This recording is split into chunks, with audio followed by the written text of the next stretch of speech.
Imagina un hombre que viajó por el mundo entero, no para conocer culturas ni buscar aventuras, sino para robar, abusar, torturar y matar. Un hombre que afirmaba no sentir miedo, culpa ni el más mínimo remordimiento. Karl Panzram no solo fue un asesino en serie, fue la encarnación viva del odio, un depredador que dejó un rastro de crímenes desde las calles de Nueva York hasta remotas costas de África. En sus propias palabras, mató por placer, robó por costumbre y violó por venganza. Esta es la historia del hombre que dijo: mi único arrepentimiento es no haber matado más.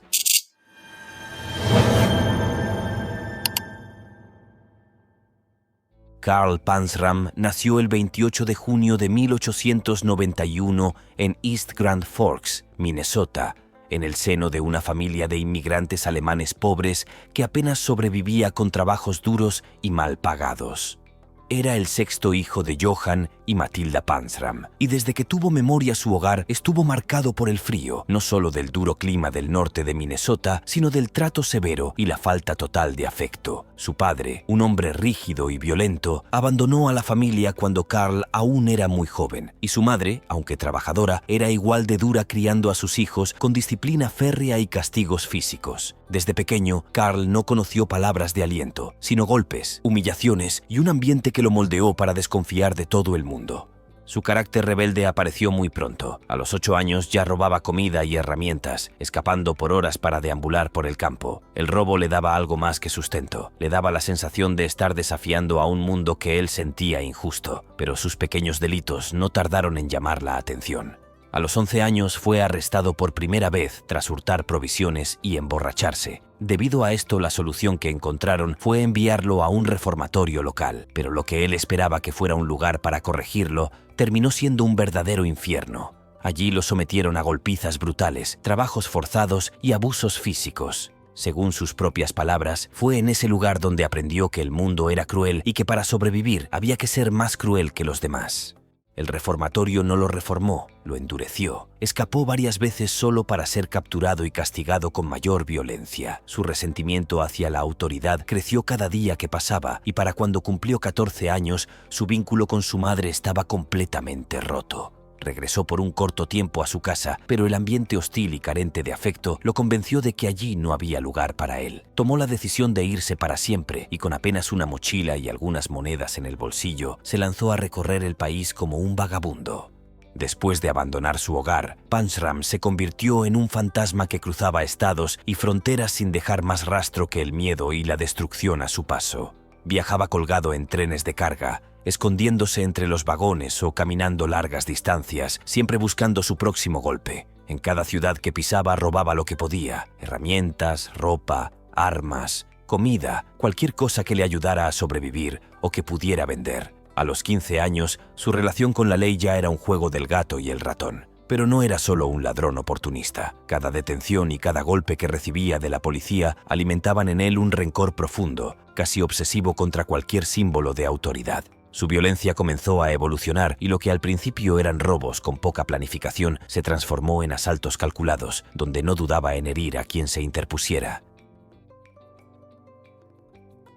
Su juventud transcurrió entre reformatorios, cárceles locales y fugas constantes. En una ocasión fue arrestado por un robo y enviado a la penitenciaría estatal de Minnesota. Allí conoció un nivel de brutalidad que lo marcaría para siempre. Los guardias lo golpeaban, lo colgaban desnudo de las manos y lo dejaban por horas. Y en más de una ocasión fue víctima de abusos sexuales por parte de otros reclusos. En vez de quebrarlo, esto lo convirtió en algo mucho peor. Panzram decidió que desde ese momento él sería quien infligiera el dolor, no quien lo recibiera. En una de esas estadías en prisión, Karl conoció a Otto Huck, un joven recluso con el que rápidamente entabló una peligrosa sociedad. Juntos comenzaron a planear fugas, a sobornar guardias y a fabricar herramientas improvisadas.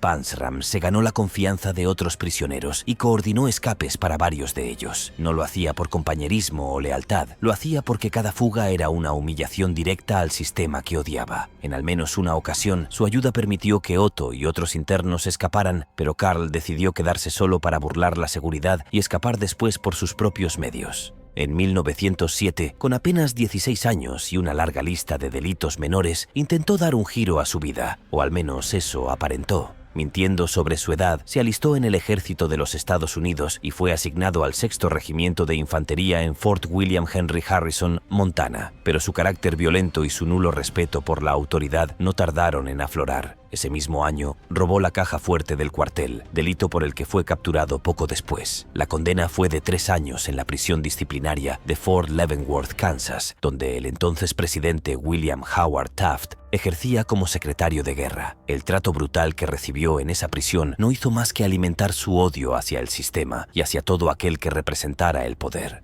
Cuando salió de prisión, retomó contacto con Otto Hooke y en 1915 ambos participaron en uno de los actos más violentos de esos años, el asesinato del superintendente de una granja penitenciaria en Oregon, Harry Minto. Panzram lo golpeó y estranguló durante un intento de fuga, y aunque las autoridades sospecharon de él, no pudieron reunir pruebas suficientes para condenarlo por ese homicidio. A partir de entonces, su vida criminal se expandió rápidamente. Comenzó a incendiar edificios como venganza contra quienes consideraba enemigos. No lo hacía solo por beneficio económico, sino por puro placer de ver destrucción. Él mismo confesó más tarde que incendió al menos una docena de edificios a lo largo de su vida, disfrutando del caos que dejaba atrás. Fue también durante estos años que su violencia sexual se hizo más frecuente y brutal. Viajando como vagabundo, emboscaba a jóvenes y marineros en muelles, a quienes violaba y golpeaba antes de abandonarlos. Su atracción sexual hacia los hombres estaba fusionada con un odio visceral, y para él, la violación era un acto de dominio y castigo, no de placer consensuado. Su rastro empezó a cruzar no solo estados, sino países. Trabajó en barcos mercantes, lo que le permitió llegar hasta América Central y Sudamérica, donde también cometió robos y agresiones. En Panamá, por ejemplo, fue arrestado por robo y posesión de armas, pero logró escapar sobornando a un guardia. Cada vez que escapaba de una prisión, su odio hacia la humanidad se reforzaba y su promesa de hacer el mayor daño posible seguía intacta. Carl Panzram ya no era un simple delincuente juvenil, estaba en camino a convertirse en uno de los criminales más sádicos y errantes de la historia de Estados Unidos, y lo peor estaba por llegar. En 1920, Panzram se encontraba en Nueva York, viviendo bajo uno de sus tantos alias. Usaba nombres como Jefferson Baldwin, Jeff Rhodes, John King o John O'Leary para evitar ser rastreado y sobreviviendo a base de robos planificados. Ese año llevó a cabo uno de sus golpes más audaces. Irrumpió en la mansión de un acaudalado industrial en New Rochelle, Nueva York, y robó joyas, bonos y efectivo por un valor estimado de más de $3.000 de la época. En sus memorias, Panzram afirmó que la casa era propiedad del expresidente William Taft, aunque esta afirmación nunca fue probada. Para él, mantener esa versión era una forma de venganza simbólica. Taft, cuando era secretario de guerra en 1906, había autorizado su envío a Fort Leavenworth, un lugar que Panzram odiaba profundamente. Y en realidad, parte del dinero para su próximo movimiento provino también de un robo anterior a la Taft Construction Company, en el que sustrajo herramientas, materiales y efectivo. Al vender y empeñar todo, reunió la suma necesaria para su siguiente plan.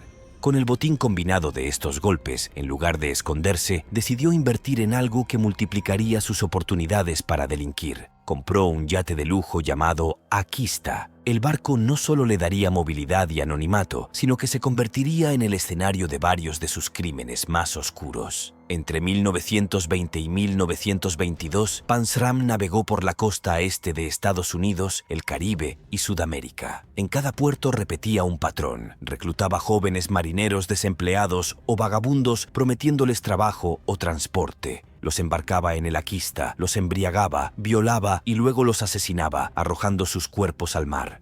Ninguna de esas víctimas fue identificada y sus cuerpos nunca aparecieron.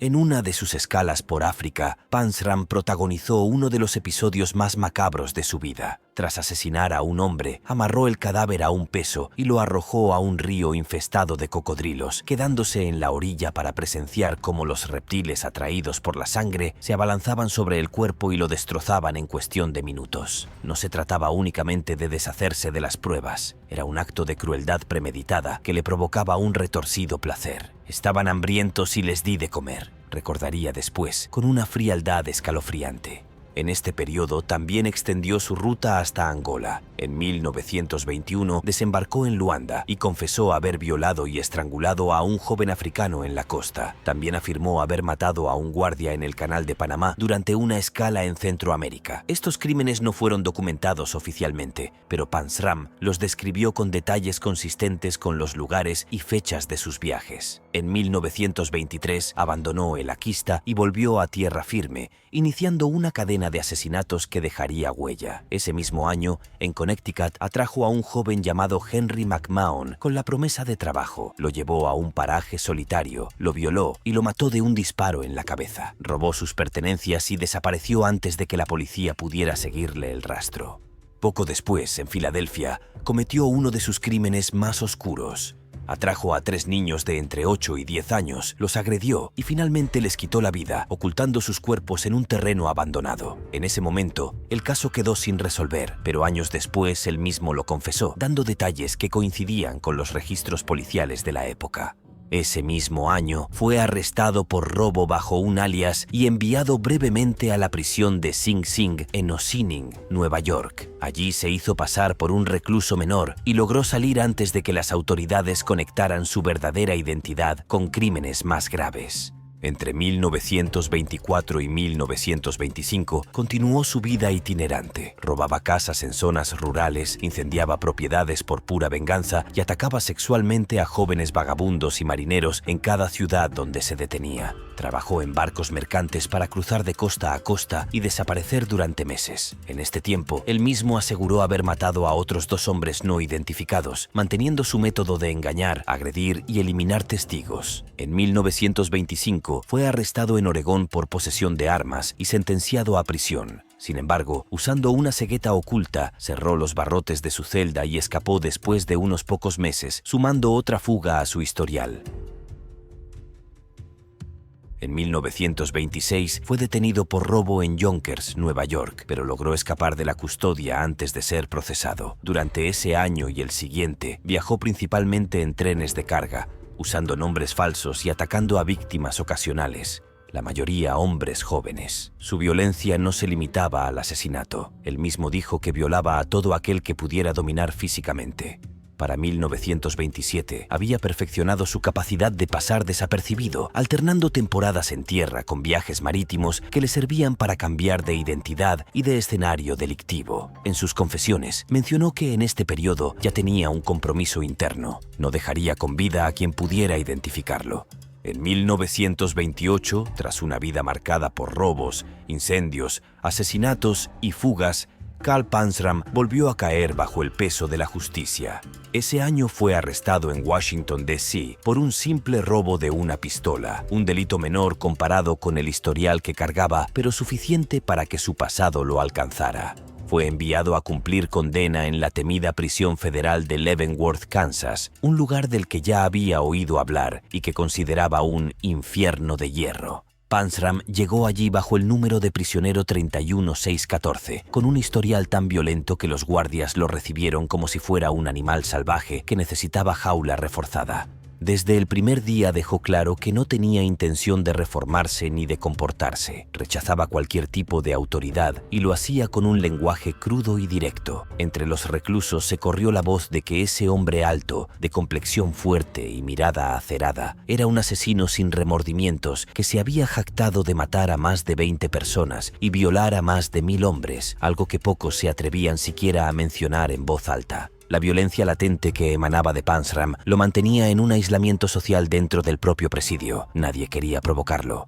Fue en ese ambiente cuando conoció a Henry Lesser, un joven guardia que se apiadó de él y que, a diferencia del resto de sus compañeros, mostraba una curiosa fascinación por el prisionero. Lesser vio en Panzram no solo a un criminal, sino a un hombre con una historia brutal que debía ser contada. Un día, tras haber sido sometido a un severo castigo físico y humillaciones por parte de otros guardias al descubrir su verdadera identidad, Panzram recibió de Lesser un gesto inesperado. Le entregó $1 para que pudiera comprar comida y cigarrillos. Para Carl, aquello fue sorprendente, ya que nadie en toda su vida había sido amable con él hasta ese momento.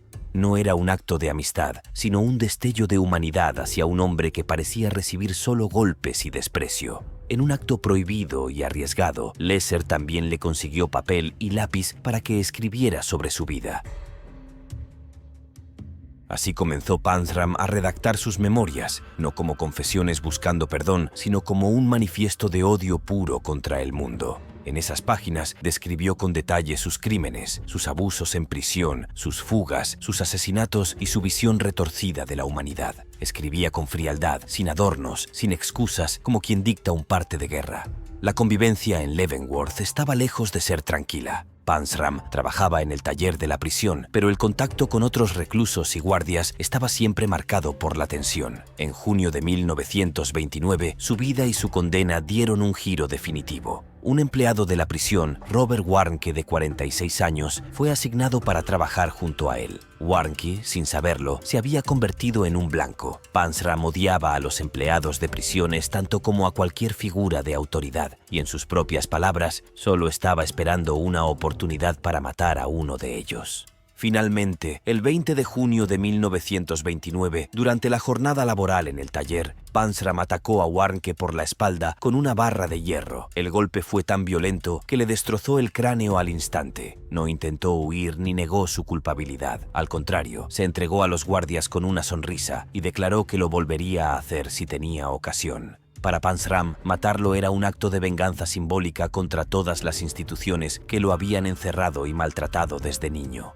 El asesinato llevó a un juicio rápido dentro de la propia prisión y durante las audiencias, Panzram fue desafiante y sarcástico. Se negó a que lo defendieran, rechazó presentar testigos y dijo al jurado: «No quiero clemencia, quiero la horca». El tribunal no tardó en condenarlo a muerte. Cuando el juez pronunció la sentencia, Panzram se limitó a asentir y añadir: «Cuando me maten, mi alma descansará, no porque lo merezca, sino porque dejaré de joder en este mundo». Mientras esperaba su ejecución, siguió escribiendo para Henry Lesser, terminando lo que hoy se conoce como uno de los testimonios criminales más brutales y honestos jamás redactados por un asesino. En esas cartas no mostró arrepentimiento ni pidió perdón a nadie. Explicó que desde niño la violencia que había recibido lo había convertido en lo que era, pero que sus actos eran suyos y los asumía con orgullo. La madrugada del 5 de septiembre de 1930, en la sala de ejecuciones de Leavenworth, Carl Panzram caminó con paso firme hacia la horca. Vestía el uniforme de prisión y mantenía la cabeza erguida. No había familiares ni amigos presentes, solo guardias, funcionarios y algunos periodistas. Antes de colocarse bajo la cuerda, le preguntaron si tenía unas últimas palabras. Respondió con una frase que se volvió legendaria: «Apúrense, malditos bastardos. Podría matar a 12 de ustedes mientras se deciden». Segundos después, la trampa se abrió y su cuerpo cayó. Murió de forma instantánea, sin un gesto de miedo. En ese entonces tenía 39 años. Tras su muerte, Henry Lesser conservó durante décadas los manuscritos que Panzram le había entregado en secreto. No fue hasta 1970 que salieron a la luz, convirtiéndose en el libro Killer, A Journal of Murder, donde el mundo conoció la verdadera magnitud del odio, la violencia y la vida salvaje que Carl Panzram había llevado. En esas páginas, él mismo se definía no como un monstruo por accidente, sino como el resultado de una sociedad que había sembrado en él el odio desde su infancia y que luego cosechó exactamente lo que había creado. Pero Panzram no fue el único que dejó un rastro de terror que parecía inimaginable. Décadas después, otro hombre mucho más cercano a la imagen de un ciudadano ejemplar lograría engañar a todos. Detrás de la sonrisa de un amable vecino y el disfraz de un payaso, ocultaba uno de los secretos más macabros de la historia criminal de Estados Unidos. Su nombre, John Wayne Gacy.